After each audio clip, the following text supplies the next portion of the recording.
So here you can see that is the second cervical vertebra. So that is called the axis, and this is the atypical type of vertebra. And it have that consists of the odontoid process. So that is the cardinal identification features of that is the second vertebra. So let's see that is the features. So it possesses the strong tooth-like projection. It is called the odontoid process, or that is called the dens, and it is attached to that the body of the vertebra, and this is articulates with the anterior arch of the first cervical vertebra or the atlas. So in this way, and it form that is the atlantoaxial joint, this one. Then posteriorly it form the ligament that is called the transverse ligament, this one. After then let's see that is the anterior margin. So this one, this is so the prominent anterior margin of the inferior surface of the body. So this one, it projects downward to considerable the extent. Then the spine. So this one, that is the spine, it is massive, that means it is large, thick and very strong, this one, and deeply groove inferiorly. So here on inferior side you can see that is the deeply groove, and the tip of the spine, it is bifid. So here, then that is the transverse process. So here you can see that is the transverse process, this one, that is the transverse process are very small and lack of the anterior tubercle, and the foramina transversa, it is directed upwards and laterally. So here you can see this is the foramina transversa on the both side, this one. Then that is the lamina. So lamina, these are the thick and the strong. Then the superior articular facet. So these are two. Superior articular facet, it is present on the upper surface of the body, extend onto the pedicles. The massive pedicles overhangs the foramina transversum laterally. So this one, that is the foramina transversa on both sides.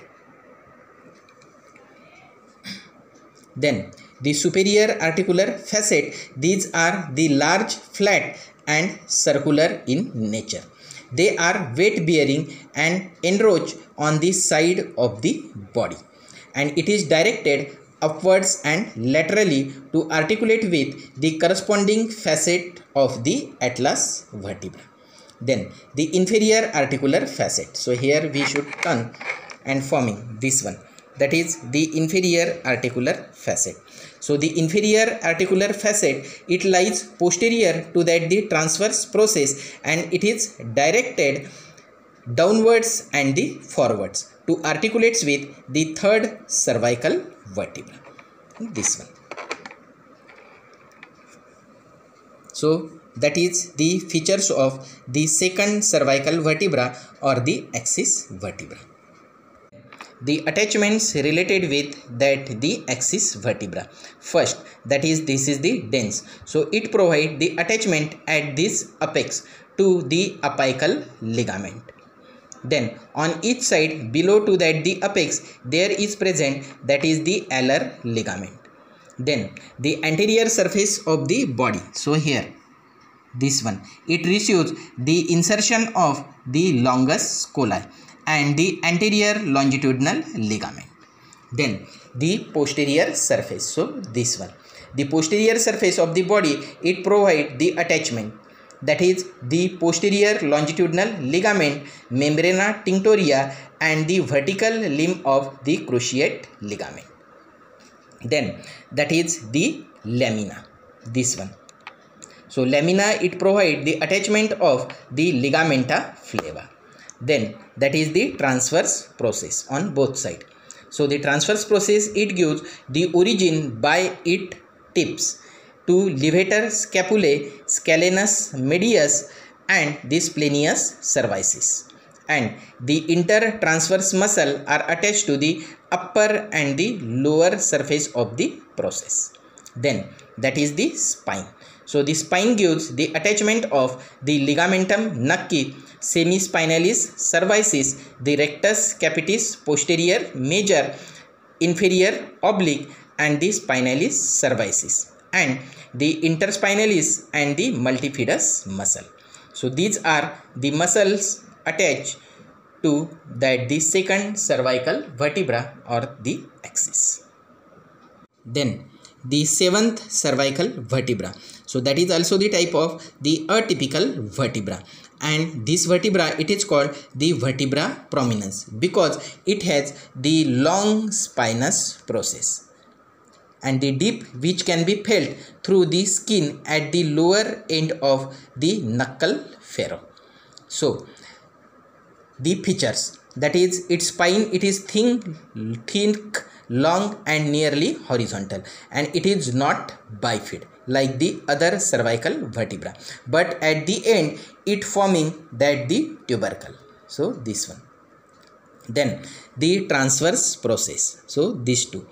So the transverse process are comparatively large in size, and the posterior root, it is larger than the anterior root. After then, that is the anterior tubercle. So this one, that is totally absent. And the foramina transversa. So here you can see that is the foramina transversa. It is relatively small and sometimes that is double or maybe entirely absent. So this one, that is the foramina transversa.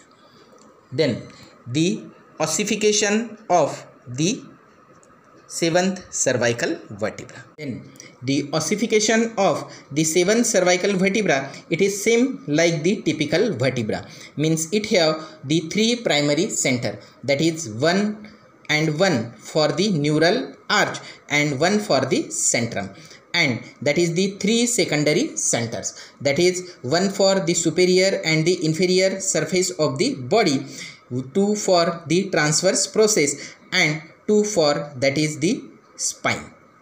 So but in the seventh cervical vertebra, that is additions that should be occur, that is the separate center for each costal process. So this one, and it is appears during the 6th month of the intrauterine life, and it fuses with that the body and the transverse process during the 5th to 6th year of the life.